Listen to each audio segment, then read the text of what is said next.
大家好，我係吳君如。成為奧比斯兒童大使之後，我知道呢個世界上每一分鐘就有一個小朋友失去佢哋嘅視力。我希望今次嘅旅程當中，有更多小朋友能夠睇返我嘅笑容。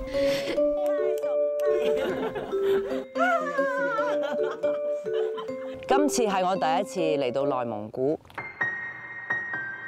呢度天氣好差，風沙好大，同埋好乾燥，所以佢哋好多時候都患上眼疾。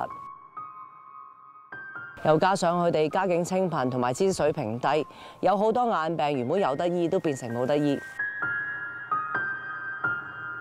慧君咧天生有一個神經嘅腫瘤啦，就喺佢眼嘅後邊啦，所以令到佢隻眼有斜視。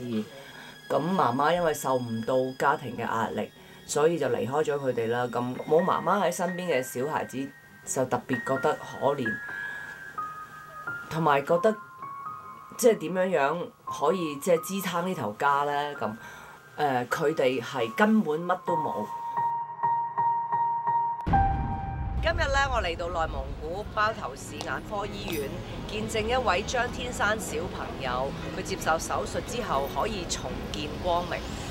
佢喺一次咧嘅篩查活動裏邊咧，就發現到佢有斜視啦，咁佢就可以安排今次呢個手術。真係好感動啊！少少嘅手術就可以改變一個小朋友嘅一生。其實仲有好多小朋友患有眼疾，需要呢種幫忙嘅。唔好吝嗇你哋愛心，支持奧比斯圖望之友每月捐款，令到更多小朋友恢復佢哋嘅視力，重拾歡笑。